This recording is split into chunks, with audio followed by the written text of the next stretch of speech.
It's great to be here. Thank you, Deanna and Colin, for having me. And thanks for that open mic. It was really fantastic. Seriously. Okay, I'm going to try to read from all 4 sections of the book. So there's 4 different islands in the book, and I'm going to start with the island of St. Kilda, which is an island in the Outer Hebrides in Scotland. And I was really drawn to write about this place because it was so strange. Basically, the inhabitants ended up finding it impossible to live on their own island and petitioned the Scottish government to remove them to the mainland in 1930. And they existed mostly off of birds. The last great auk. The auk so black they thought she was a witch, a bringer of bad storms, a spirit gone wrong. Flightless and uncertain, she stood black-beaked and splendid, edging on extinction one webbed foot at a time. No one knew her, her name, her song, her habits. 1 egg a year was all the auk would lay, not much bounty to collect. The egg itself a spinning top designed to waver at the edge of cliffs and not fall off. She couldn't go anywhere very fast except into the trap of a fouling rod. They thought she'd come to steal the souls of their already weakened babies.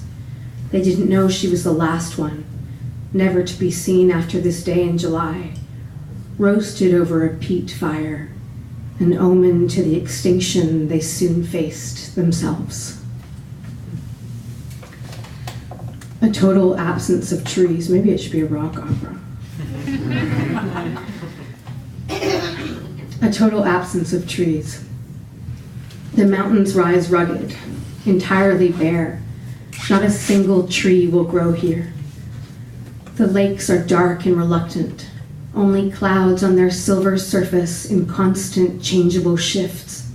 Light moves and wind moves, all else is fixed. This slate of land serves as a canvas to weather. The gods of high and lonely places swoop down their moods so that only these singular, remote humans can witness their range of whim and folly. But it is the wild fowl who truly see here. From above, what looks like a great gray mass hides a verdant valley covered in spring with buttercups, sea pinks, and milk-white clover. The miracle of relentless rain is this rare bucolic green. There are springs, there are valleys, sheep graze unfazed by the beating sea. 100 feet below, boats flail crazy in whirlpools of water. No landing place, no foothold, only slippery rock and seaweed. No tree to cut to build a boat, a chair, a bed, peat and straw instead, and mud and rock and sea and salt. An oily smell of fish and fowl is all, this howling wilderness, almost pastoral. Mischievous rock. The world is dizzy from the top.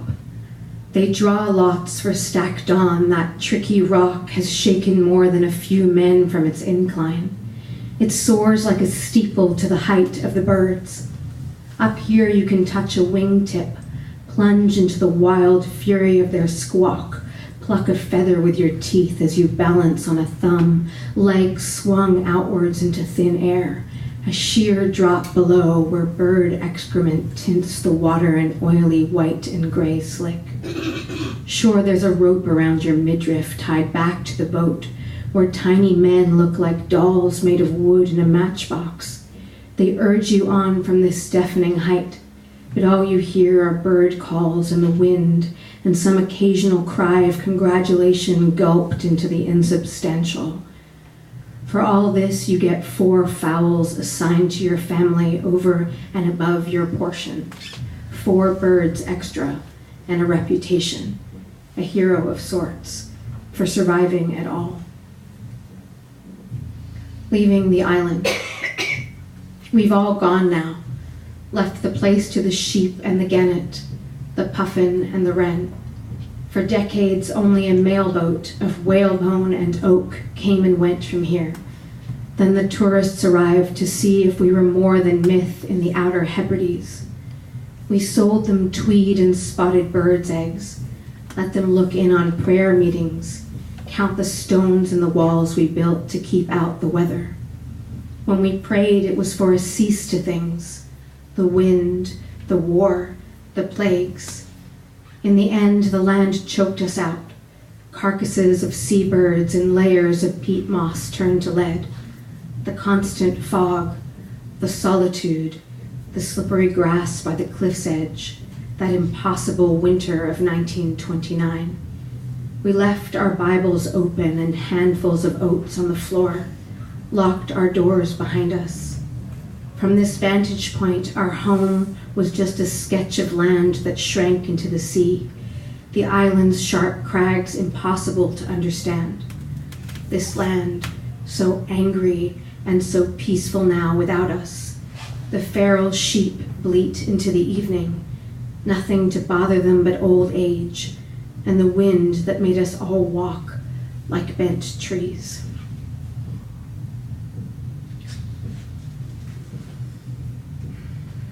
Okay. I'm going to read one poem from the Greek section. The Greek section is all prose poetry. And so I lived for a while on the island of Santorini. And this is about that experience. I lived in a cave house when I was 19. Snail's pace. Snails curl their way up stone walls, spiraling like inner ears. They are listening to the sounds I cannot hear.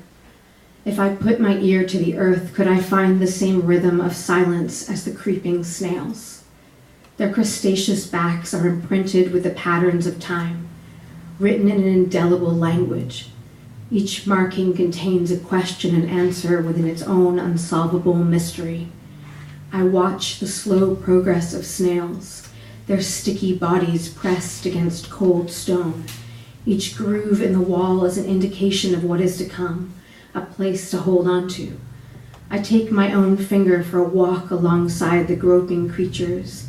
They send out pointed feelers in my direction. I'm an obstacle in their path. Blind, they know what stands in their way. Without limbs, they move forward, grabbing at a destination. The movement of snails is a dance in slow motion, a perfect coordination of time and space. I inch my way down donkey paths, each footstep suctioned to the earth. I close my eyes and feel what it is to stand on solid ground. My skin holds a pattern, a blueprint of my life. I wear it like a song.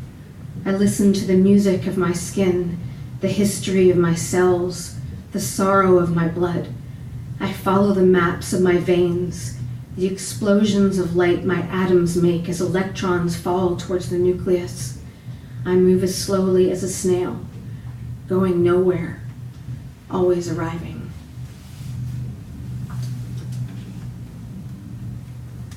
I'm going to read one from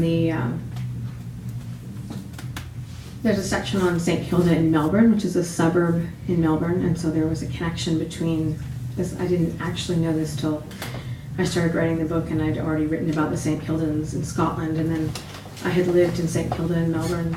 So the book is really about place and displacement for me, and exile and self-imposed exile. And so this section is about a time when I lived in St. Kilda, the other St. Kilda.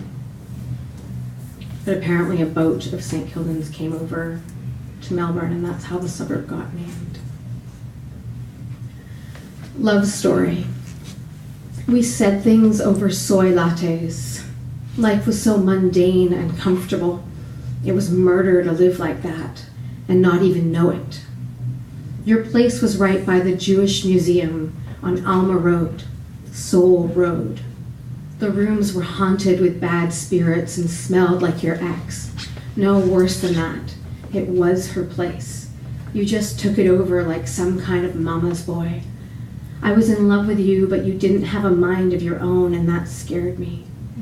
Once I climbed through your kitchen window to be with you. I got pierced by the rose bushes outside. That's love, right? Risking it all like that? At the cafe right by your house, we used to wait for the boat table, the one that stuck out in a triangle of planks. It was uncomfortable to sit at, but so perfect and intimate, we always wanted to shove our legs under it and crunch up. Because at that point, we weren't going out. We were just rubbing knees and pretending to be best friends. It was around then I started lying, because I loved you, but I couldn't love you. And since I was on the other side of the world, no one knew me well enough to tell me that I had become a liar. You saw it, but were in on the lie. Because you loved me, but couldn't love me. We were pinned like that. It felt like a whole lifetime passed, a lost decade at that boat table in St. Kilda.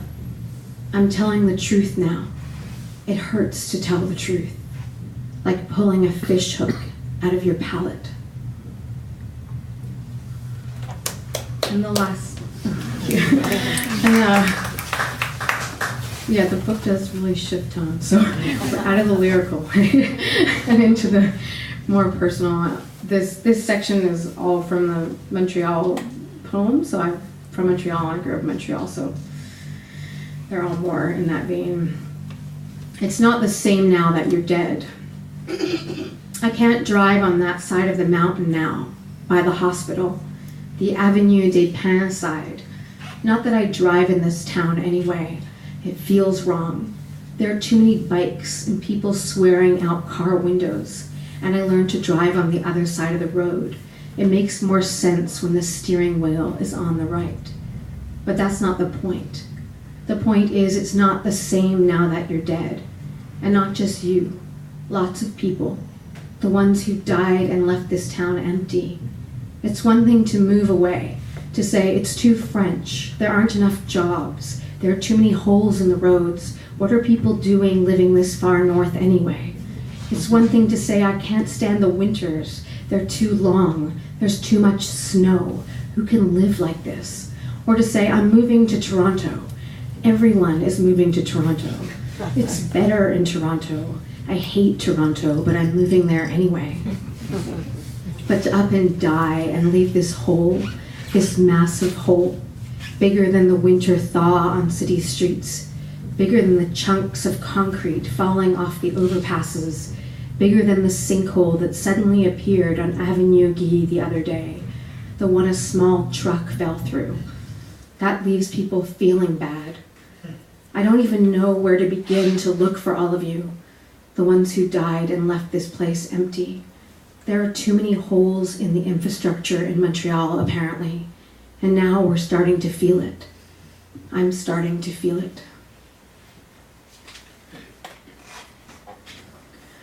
And the next few poems are about sort of teenage years. This is sort of just before teenage, and the other ones are kind of from teenage years in Montreal. Runt. So small I could fit in a seashell, a pea pod, a little nothing. An unborn thing. I fade into the background of photographs, short hair, boyish. You can't tell what sex I am. A pipsqueak, a marble you roll around in your mouth. I blur when you look at me. I don't have breasts yet. I don't have my period. In the girls' bathroom, they talk about lesbian kissing, how they lost it to a boy at a party last week while everyone was watching. I don't even go to parties. I sing in choirs. I suck my thumb at night sometimes. I hold on to a stuffed animal in the dark. I kiss Rob Lowe posters for practice. I kiss the pillow, smother my face in its embrace, suffocate there a moment. Silent scream into a tiny oblivion. I'm that speck at the edge of your vision. See me disappear.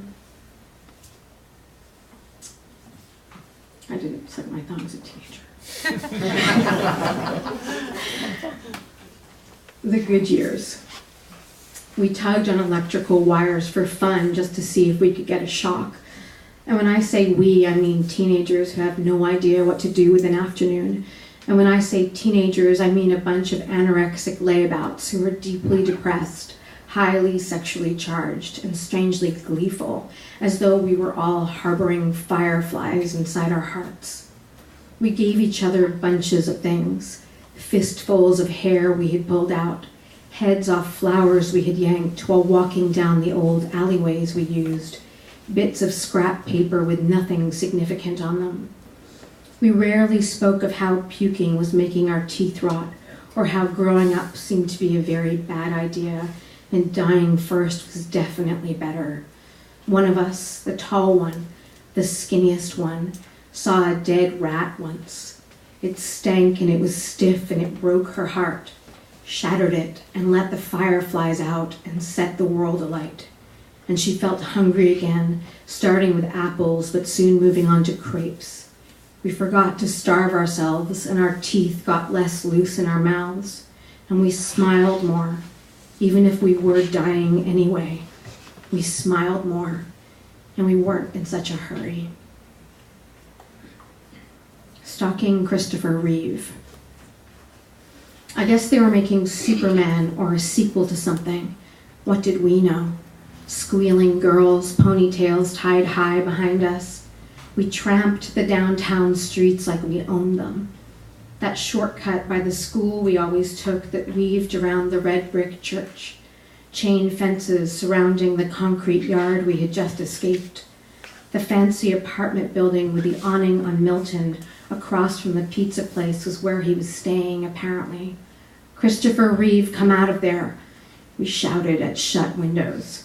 Hoped that the doorman would notice us, take us away screaming down the street until Christopher would come out and say, no, they're okay. They're my fans. And then later he fell on his head and broke his neck.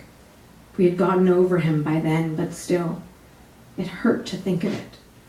The way a high-up place hurts from vertigo, how something falling from a height, a penny, a body, even just in your mind, hits hard. The last one I'm going to read is, I think, the poem that Jana mentioned from that crazy battle that we had. It was wild.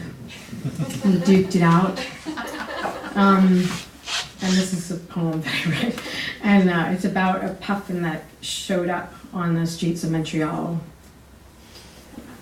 It was a news story. This is home. And they don't run very quickly because they're diving birds. The Cape Breton Post, December 20, 2011. From above, Crescent Street was a slippery black tarmac, a landing strip complete with flashing lights. Sex unknown, friendless, the puffin waddled and weaved in and out of traffic until a veterinary technician who happened to be passing by scooped the fledgling up and transferred it to a bathtub bunker. The bird had hitched a ride on a barge down the St. Lawrence, no doubt. A not yet 1-year-old runaway with big dreams, city aspirations, all that gulping of fish, all that huddling on rocks, all that frigid water. Something had to give. Through the generations of Grand Banks puffins, someone had to set their sights higher. A puffin after a linguistic challenge and culinary variety, a bird after a cold beer on Crescent Street, although Saint Laurent might have been a better choice to a native. But dreams don't last long. The bathtub bunker is slick white, a hollow to waddle in, while 2 daily meals of cut smelt and vitamins are delivered straight down the gullet. Not half bad, really, considering all that diving that normally goes on face first in the frigid sea, lucky if you can catch anything at all. Now they say they're trying to get the bird back home to St. John's for Christmas. Most of the puffins have already migrated, so this straggler is going to be tricky to place. No one wants to pay the wayward orphan's ticket to an outcrop of rocks unnamed somewhere off Ship Cove in Placentia Bay. And Placentia makes me think of placenta, makes me think of things that grow inside other things. But you are a bird and hatched from an egg. For all we know, your family walked away, glided across a body of water, left you to feed off rejected fish heads and entrails, gulp beakfuls of sea until you knew better. For all we know, you were abandoned. You do get home for Christmas, courtesy of Air Canada, flown in a hammock bed inside a crate. Your passage was announced on the flight. The Puffin is on board. The Canadian Coast Guard kindly dropped you off. It was a national effort. They found a small colony who hadn't migrated yet, birds who turned their beaks towards the bitter air, toughed it out for a while. It was a success story by all human standards. We returned you home. You're home, right? This is home. Thank you very much.